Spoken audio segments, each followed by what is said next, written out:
ನಕಲಿ ದಾಖಲೆ ಸೃಷ್ಟಿಸಿ ಪರಭಾರ, ಹಿರಿಯ ನಾಗರಿಕ ಆಸ್ತಿಗೆ ಭೂ ದಾಖಲೆಗಳ ದುರುಪಯೋಗ, ಅಕ್ರಮ ದಾಖಲು. ನಮಸ್ಕಾರ ವೀಕ್ಷಕರೇ, ಯರಗಟ್ಟಿ ತಾಲೂಕಿನಲ್ಲಿ ಭೂ ಕಬಳಿಕೆಯ ಗಂಭೀರ ಆರೋಪ ಕೇಳಿಬಂದಿದೆ. ಹೌದು, ಹಿರಿಯ ನಾಗರಿಕರ ಆಸ್ತಿಗೆ ಭೂ ದಾಖಲೆಗಳಲ್ಲಿನ ಅನಿಯಮಗಳ ಮತ್ತು ದುರುಪಯೋಗ ಆರೋಪವನ್ನು ವಿವರಿಸಲಾಗಿದೆ. ಈ ವಿಷಯ ಈಗ ಸಾರ್ವಜನಿಕ ವಲಯದಲ್ಲಿ ಸಂಚಲನವನ್ನೇ ಮೂಡಿಸಿದೆ. ಈ ಪ್ರಕರಣ ಯಲ್ಲವ್ವ ಹನುಮಂತ ಹುಕ್ಕೇರಿಯವರಿಗೆ ಸೇರಿದ 15 ಎಕರೆ ಜಮೀನು ಕಬಳಿಕೆ ಮತ್ತು ನಕಲಿ ದಾಖಲೆ ಸೃಷ್ಟಿಸಿ ಪರಭಾರ ಆರೋಪ ಕೇಳಿಬಂದಿದೆ.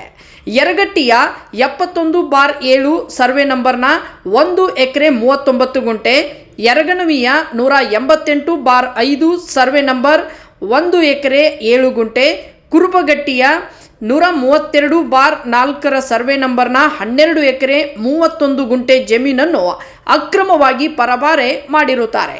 ಇನ್ನು ನಮ್ಮ ವಾಹಿನಿ ಜೊತೆ ಮಾತನಾಡಿದ ತಹಶೀಲ್ದಾರ್ ಯರಗಟ್ಟಿ ತಹಶೀಲ್ದಾರ್ ಅವರು MV ಗುಂಡಪ್ಪಗೋಳ್ ಅವರು ಜೆಫಾರ್ಮ್ ಬಂದ ನಂತರ 7 ದಿನಗಳ ಅವಕಾಶದಲ್ಲಿ ಯಾವುದೇ ತಕರಾರು ಅರ್ಜಿಗಳನ್ನು ಮಾರಿದವರು, ಕೊಂಡುಕೊಂಡವರು ಅಥವಾ ಇನ್ನಿತರಿಂದ ಯಾವುದೇ ಅರ್ಜಿಗಳು ಬರದ ಕಾರಣ ಸ್ಥಾನಿಕವಾಗಿ ಅಧಿಕಾರಿಗಳು ಮಾಡಿರುವುದು ಸರಿ ಇರುತ್ತದೆ ಎಂದು, ಇನ್ನು ಇದರಲ್ಲಿ ಯಾವುದೇ ತರಹ ಅಧಿಕಾರಿಗಳ ಕೈವಾಡ ಇಲ್ಲ ಎಂದು ಸ್ಪಷ್ಟಪಡಿಸಿದ್ದಾರೆ. ಇನ್ನು 5 ಜನ ಆರೋಪಿತರ ಮೇಲೆ ಅಥಣಿ ಪೊಲೀಸರಿಂದ FIR ದಾಖಲಾಗಿದೆ. ಶಂಕಿತ ಆರೋಪಿಗಳಾದ ನಿಂಗಪ್ಪ, ಸಿದ್ದಪ್ಪ, ಚನ್ನಪ್ಪ, ದುಂಡಪ್ಪ ಗೌಂಡಿ, ಮಲ್ಲಪ್ಪ B ಮಲ್ಯಗೋಳ್, ನಿಂಗಪ್ಪ ಸಿದ್ದಪ್ಪ ಆರಿ, ಬಾಂಡ್ ರೈಟರ್ ಮಹೇಶ್ ಕುಲಕರ್ಣಿ. ಯರಗಟ್ಟಿ ತಾಲೂಕಿನಲ್ಲಿ ಪ್ರತಿಯೊಬ್ಬ ನಾಗರಿಕರು ತಮ್ಮ ದಾಖಲೆಗಳನ್ನು ಪರಿಶೀಲನೆ ಮಾಡೋ ಅವಶ್ಯಕತೆ ಇದೆ ಎಂದು ನಾಗರಿಕ ವಲಯದಲ್ಲಿ ತೀವ್ರ ಚರ್ಚೆಗೆ ಗ್ರಾಸವಾಗಿದೆ. ಇನ್ನು ಪ್ರತಿಯೊಬ್ಬರೂ ತಮ್ಮ ಹೊಲದ ದಾಖಲೆಗಳನ್ನು ಪರಿಶೀಲಿಸುವಂತೆ ನಮ್ಮ ವಾಹಿನಿ ನಿಮ್ಮಲ್ಲಿ ಮನವಿ ಮಾಡಿಕೊಳ್ಳುತ್ತದೆ. ಇದು ಇವತ್ತಿನ ಅಪ್ಡೇಟ್. M5 ನ್ಯೂಸ್ ಕನ್ನಡ, ಭ್ರಷ್ಟರ ಬೇಟೆ, ಪ್ರಜೆಗಳ ಧ್ವನಿಯ. ಇನ್ನು ಈ ದಂಪತಿಗಳ ಸುಪುತ್ರ ದೂರದ ಆಸ್ಟ್ರೇಲಿಯಾ ದೇಶದಿಂದ ನಮ್ಮ ವಾಹಿನಿ ಮುಖೇನ ಅಂದರೆ ಆಡಿಯೋ ಕ್ಲಿಪ್ ಕಳಿಸಿದ್ದಾರೆ. ಕಾನೂನು ನಮ್ಮ ವೃದ್ಧ ತಂದೆ ತಾಯಿಗಳಿಗೆ ನ್ಯಾಯ ದೊರಕಿಸಿಕೊಡಲಿ ಎಂದು ವಿನಂತಿಸಿಕೊಂಡಿದ್ದಾರೆ.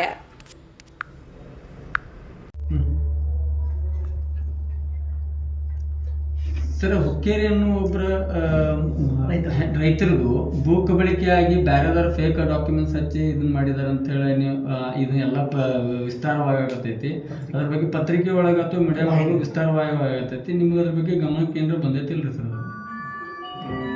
ಈ ಪ್ರಕರಣಕ್ಕೆ ಸಂಬಂಧಪಟ್ಟಾಗ ಇವತ್ತು ಬೆಳಗ್ಗೆ ನನಗೆ ಜಿ ಕನ್ನಡ, ಸುವರ್ಣ ನ್ಯೂಸ್ ಮತ್ತು ಅಂದರೆ 24/7 ಬೆಳಗಾವಿ ನ್ಯೂಸ್ ಒಳಗೆ ನಾ ಇವತ್ತು ನೋಡಿದ್ದೀನಿ. ಈ ಪ್ರಕರಣ ಸಂಬಂಧಪಟ್ಟಾಗೆ ಇದ್ರ ಬಗ್ಗೆ ನಾ ಇದು ಮಾಹಿತಿ ನೋಡುವುದಂತಂದ್ರೆ, ಇದು 6/11/2025 ಅಥಣಿ ಒಳಗೆ ಒಂದು ಇದಾಗೈತಿ. ಇದು ರಿಜಿಸ್ಟ್ರೇಷನ್ ಯಲ್ಲವ್ವ ಹನುಮಂತಪ್ಪ ಹುಕ್ಕೇರಿ ಅನ್ನೋದು ಈ ಲ್ಯಾಂಡು. ಇದು ಈ ನಮ್ಮ ಯರಗಟ್ಟಿ ತಾಲೂಕಿಗೆ ಸಂಬಂಧಪಟ್ಟಲ್ಲಿ ಒಂದು ಯರಗಟ್ಟಿ, ಆನಂತರ ಒಂದು ಯರಗನವಿ, ಇನ್ನೊಂದು ಗ್ರಾಮ ಬರ್ತದೆ ಕುರುಬಗಟ್ಟಿ ಅಂತ. 3 ಗ್ರಾಮಗಳು ಕೂಡಿ ಒಟ್ಟು 15 ಎಕರೆ 22 ಗುಂಟೆ ಜಮೀನು. ಇದು ಒಂದು ಫೇಕ್ ಖರೀದಿ ಆಗೈತೆ ಅಂತ ಇದ್ರೊಳಗೆ ನ್ಯೂಸ್ ಒಳಗೆ ಇವತ್ತು ಇದು ಬಂದ ವಿಷಯ.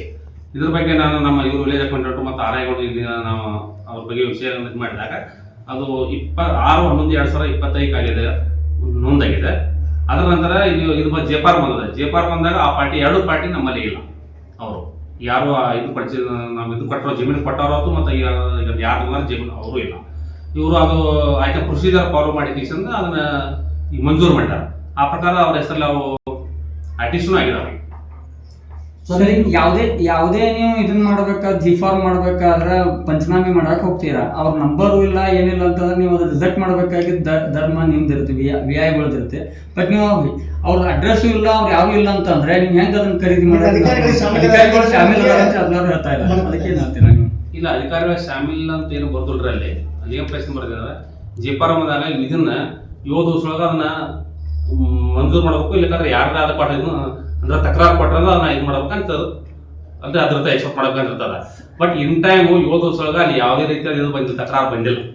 ಅಲ್ಲಿ ತಕರಾರು ಬಂದ್ಕೊಳ್ಳೆ ಈಗ ಜೆಫಾರ್ಮು ಆಯ್ತು ರದ್ದು ಮಾಡಕ್ಕೆ ಅವಕಾಶ ಇರೋದಿಲ್ಲ. ಅಲ್ಲಿ ಏನಾಗದ ಅಲ್ಲಿ ಸ್ಥಾನಿಕವಾಗಿ ಇದು ಮಾಡಿ ಪರಿಶೀಲನೆ ಮಾಡಿ ಅಲ್ಲಿ ಇದು ಪಂಚನಾಮ ಮಾಡ್ಕೋತಾರ. ಮಾಡ್ಕೊಂಡು ಒಂದು 5-6 ಜನ ಅಲ್ಲಿ ಸೈನ್ ತಗೊಂಡಿಸ್ತಾ ಅವ್ರು ಅಪ್ಲೋಡ್ ಮಾಡಿದ್ದಾರೆ. ಮೂಲ ಆಸ್ತಿದಾರಿಗೆ ಗೊತ್ತಿಲ್ಲ ನಮ್ಮ ಹೊಲ ಖರೀದಿ ಆಗಿದೆ ಅಂತ ಹೇಳಿ ಫೇಕ್ ಡಾಕ್ಯುಮೆಂಟ್ಸ್ ಹಚ್ಚಿ ಇದನ್ನ ಮಾಡಿದಾರೆ ಅಂತ ಮೂಲ ಆಸ್ತಿದಾರಿಗೆ ಗೊತ್ತಿಲ್ಲ ನಮ್ದು ಆಸ್ತಿ ಖರೀದಿ ಆಗಿದೆ ಅಂತ ಅವ್ರ ಹೆಂಗ್ ತಕರಾರು ಇರ್ತಾರೆ? ಅಲ್ಲ, ಇವಾಗ ಈ ನಮ್ಮಲ್ಲೇ ಕೃಷಿ ಏನದ ಆಸ್ತಿಯೊಳಗ ನೋಂದ್ ಮಾಡೋರು ಯಾರು ನಮ್ಗೆ ಸಬ್ ರಿಜಿಸ್ಟ್ರು, ಅವರು ಆಧಾರ್ ಕಾರ್ಡು ಅವ್ರು ಯಾರ ವ್ಯಕ್ತಿ ಪೂರ್ತಿ ಅದ್ರ ಬಗ್ಗೆ ಐಡೆಂಟಿಫೈ ಮಾಡ್ಕೊಂಡು ಅವ್ರು ನೋಂದ ಮಾಡಿರ್ತಾರ. ನೋಂದ ಮಾಡಿದಂತ ಇದನ್ನ ದಸ್ತಾವೇಜವನ್ನ ಆಯ್ತು ಇದು ಮಾಡ್ಕೊಂಡು ಪ್ರಶ್ನೆ ಮಾಡುವಂತ ನಮ್ಮಲ್ಲಿ ಇರುವುದಿಲ್ಲ. ಅದಕ್ಕೆ ನಮ್ಮ ವಿಲೇಜ್ ಕಂಡ್ರೆ ಏನ್ ಮಾಡ್ತಾರ, ಆ ಅಡ್ರೆಸ್ ನಲ್ಲಿ ಯಾರು ಇನ್ ಟೈಮ್ ತಕರಾರು ಕೊಟ್ರ ಅಂತ ಆಯ್ತು ತಗೋಬೇಕಂತ ಇರ್ತದ. ಆ ಟೈಮಲ್ಲಿ ಯಾರು ತಕರಾರು ಕೊಟ್ಟಿಲ್ಲ. ಸರ್ ಯಾಕೆ ತಕರಾರು ಕೊಟ್ಟಿಲ್ಲ ಅಂತಂದ್ರೆ ಅವ್ರಿಗೆ ಮೂಲ ಆಸ್ತಿದಾರರಿಗೆ ಗೊತ್ತೇ ಇಲ್ಲ ಖರೀದಿ ಆಗಿದೆ ಅಂತ ಹೇಳಿ. ಮತ್ತೆ ನೀವ್ ಹೇಳ್ತಾ ಇದ್ದಾರೆ ಯಾವುದೇ ಖರೀದಿದಾರರು ಮತ್ತು ಖರೀದಿ ಕೊಟ್ಟವ್ರದ್ದು ಯಾವ್ದು ಅವ್ರದೇ ಫೋನ್ ನಂಬರ್ ಇಲ್ಲ, ಅಡ್ರೆಸ್ ಪ್ರೂಫ್ ಇಲ್ಲ ಅಂತ ಹೇಳ್ತೀರಾ. ಇಲ್ಲಿ ದಸ್ತಾವೇಜಾಗಿಲ್ಲ, ನಂಬರ್ ಇಲ್ಲ. ಅದು ನೀವು ನಂಬರ್ ಇಲ್ಲ ಅಂತಂದ್ರೆ ಅಡ್ರೆಸ್ ಅದ, ಆಧಾರ್ ಕಾರ್ಡ್ ನಲ್ಲಿ ಅಡ್ರೆಸ್ ಅದ. ಅಲ್ಲ ನೀವು ರಿಜೆಕ್ಟ್ ಮಾಡ್ಬೇಕಾಗಿತ್ತಲ್ಲ ಅದನ್ನ, ಅಲ್ಲಿ ಹೆಂಗ್ ಇದು ಮಾಡ್ತಾರೆ? ಮತ್ತೆ ಈಗ ಹೇಳ್ತಾ ಇದಾರೆ ಅವ ವಯಸ್ಸಾದ ಹೆಣ್ಮಗಳಿದ್ದಾಳೆ, ಆಕೆ ಖರೀದಿ ಮೂಲತಃ ಆಸ್ತಿ ಇದ್ದವರು ವಯಸ್ಸಾದವ್ರು ಇದಾರೆ. ಮತ್ತೆ ಆ ವಯಸ್ಸಿದ್ದವ್ರು ಅದು ಯಾವ ತರ ಖರೀದಿ ಆಗೈತೆ ಅನ್ನೋದು ನಿಮ್ಗೆ ಏನಾದ್ರು ಮಾಹಿತಿ ಇದ್ದಿರ್ಬೇಕಲ್ಲ ಸರ್? ಅದಕ್ಕೆ ಇಲ್ಲ, ನಮಗೆ ಅದ್ರ ಬಗ್ಗೆ ಮಾಹಿತಿ ಅದ. ಈಗ ಸಬ್ರೆಸ್ಟ್ ಒಳಗಿದೆ ಇರ್ತದ ಇನ್ನೊಂದ ಅದೇನು ನಮ್ಮಲ್ಲಿ ಇದು ಬರ್ತದೆ, ಜೇಪಾರ್ಮ್ ಬರ್ತದ, ಅದು ಆನ್ಲೈನ್ ಬಂದ್ಬೇಕಾದ್ರೆ ಮುಂದಿನ ಎಷ್ಟು ಪ್ರೊಸೀಜರ್ ಮಾಡ್ಕೋತ ಅದನ್ನಷ್ಟ ನಮ್ಮಲ್ಲಿ ಮಾಡ್ತೀವಿ. ಮತ್ತೆ ಈಗ ವಯಸ್ಸು ಒಂದು 60 ಇಯರ್ಸ್ ಆತಂದ್ರೆ ಆನ್ಲೈನ್ ನಲ್ಲಿ ರಿಸಲ್ಟ್ ಆಗುತ್ತೆ. ಖರೀದಿ ಯಾವುದೇ ಒಂದು ನೀವು G-Farm ಒಳಗಾಗ್ಲಿ ರಿಸಲ್ಟ್ ಆಗುತ್ತೆ. ಬಟ್ ಅದು ರಿಸಲ್ಟ್ ಆಗಿಲ್ಲ, ಯಾಕೆ ಅಂತ ಕೇಳ್ತಾರೆ. ಒಂದು ಸಣ್ಣ ವಯಸ್ಸದ ಹುಡುಗಿನ ಕುಂದಿಸಿ ಖರೀದಿ ಮಾಡಿದಾರೆ ಅಂತ ಹೇಳ್ತಾ ಇದ್ದಾರೆ ಎಲ್ಲರೂ. ಸಬ್ರೆಸ್ಟ್ ಉತ್ತರ ಕೊಡಬೇಕಾಯ್ತದ. ಅಲ್ಲ ಸರ್, ತಮ್ಮ ಗಮನಕ್ಕೆ ಪಂಚನಾಮ ಮಾಡೋ ಮುಂದೆ ತಾವು ರಿಜೆಕ್ಟ್ ಮಾಡ್ಬೋದಿತ್ತ, ಖರೀದಿ ಆದ್ಮೇಲೆ ರಿಜೆಕ್ಟ್ ಮಾಡ್ಬೋದಿತ್ತು. ತಮ್ಗೆ ಲಾಗಿನ್ ಬರದ್ ಖರೀದಿ ಲಾಗಿನ್ ಬರದ್ ಸರ್ ತಮ್ಮ ಭೂಮಿ ಸೆಕ್ಷನ್ಗೆ ಆಟೋಮೆಟಿಕ್ಲಿ ತಾವು ಅದನ್ನು ಇನ್ನೊಂದು ಏನಾಗಿದೆ ಆನ್ಲೈನ್ ಅಲ್ಲಿ ಖರೀದಿ. ಈಗ ಅದು ಮೊದಲು ಇಲ್ಲೇ ನಮ್ಮಲ್ಲಿ ಆಗ್ತಿತ್ತು. ಈಗ ಇವರು ಇದ್ರ ಹತ್ತನೇ ಒಳಗೆ ಮಾಡ್ಕೊಂಡಾರ. ಅವರು ಹತ್ತನೇ ಮಾಡಿದ್ರೆ ಅಡ್ರೆಸ್ ಅವ್ರು ಯಾರು ಕೊಟ್ಟಾರ ಯಾರು ತಗೊಂಡ್ರೆ ನಮ್ಮಲ್ಲಿ ಅಡ್ರೆಸ್ ಇಲ್ಲ. ಅವ್ರು ಇಲ್ಲಿ ಇಲ್ಲ ನಮ್ಮ ವಿಲೇಜ್ ಅಕೌಂಟೆಂಟ್ ಏನ್ ಮಾಡಿದಾರೆ, ಆ ಊರಲ್ಲಿ ಹೋಗಿದ್ದಾರೆ. ಇಲ್ಲ ಇದನ್ನ ಮಾಡ್ಯಾರ, ಸ್ಥಾನಿಕ ಪರಿಶೀಲನೆ ಮಾಡ್ಕೊಂಡಾರ ಅವರು ಇದು ಸಹಿತ ಪ್ರಸ್ತಾವ ಸಹಿತ ಅದ್ರ ಮೇಲೆ ಅಪ್ರೂವ್ ಮಾಡಿ. ಸರ್ ಇದಕ್ಕೆ ಮುಂದಿನ ಕ್ರಮ ಏನ್ ತಗೋತೀರಾ ಸರ್? ನಿಮಗೆ ಈಗ ನಿಮ್ಮ ಅಧಿಕಾರಿಗಳದಾಗ್ಲಿ ನೀವಾಗ್ಲಿ ಇದು ನಿಮ್ದು ಎಲ್ಲ ಫ್ಯಾಮಿಲಿ ನೀವೇ ಅದಿರ ಅಂತ ಹೇಳ್ತಾ ಇದ್ದಾರೆ. ಬಟ್ ಈಗ ಯರಗಟ್ಟಿ ತಾಲೂಕೊಳಗೆ ಇದೇ ತರ ಬಹಳ ಹಗರಣಗಳು ಆಗ್ತಾ ಇಲ್ಲ ಅಂತ ಹೇಳ್ತಾ ಇದ್ದಾರೆ. ಬಟ್ ನೀವು ಇದಕ್ಕೆ ಮುಂದಿನ ಕ್ರಮ ಏನ್ ತಗೋತೀರಾ? ಈಗ ಒಂದು 2-3 ಸಿಂಧಗಡೆ ಇವರು ಪಾರ್ಟಿಯವರು ನನಗೆ ಮಾತಾಡಿದ್ರು, ಇಲ್ಲ ಸರ್ ಈ ರೀತಿ ಆಗಿದೆ, ಅದಕ್ಕೆ ನಾವು ಇದ್ರ ಬಗ್ಗೆ ನಾವು ಆಯ್ತು ಎಲ್ಲಿ ಇರುವಾಗ ಹತ್ತನೇ ಒಳಗು ಅವರ ಮೇಲೆ FIR ಮಾಡಿದೀವಿ ನಾವು. ಮುಂದೆ ಅದಕ್ಕೆ ಇಲ್ಲಿ ನಿಮ್ಮ ಹಂತವಾಗಿ ಇದು ಏನಾಗುತ್ತೆ ಅಂತ ಕೇಳಿದ್ರು. ನಾನು ಇದೇನ ನಮ್ಮ ಇದ್ರ ಹಕ್ಕು ದಾಖಲೆ ಅದ್ರ ಮೇಲೆ ಅಪೀಲ್ ಮಾಡ್ಕೋಬೇಕು.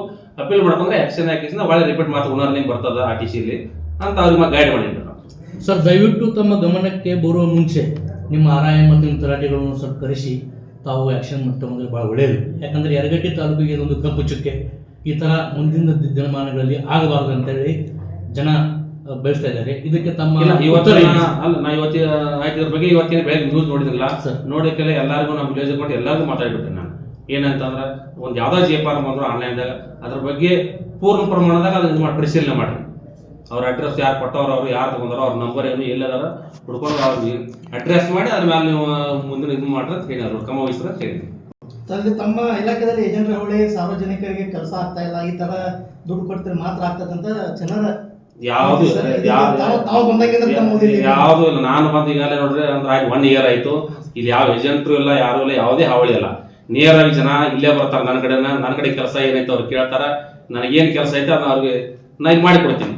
ಇಲ್ಲಿ ಯಾವುದೇ ಏಜೆಂಟ್ರು ಹಾವಳಿ ಯಾವುದೂ ಇಲ್ಲ. Okay, thank you sir. ನಮಸ್ತೆ.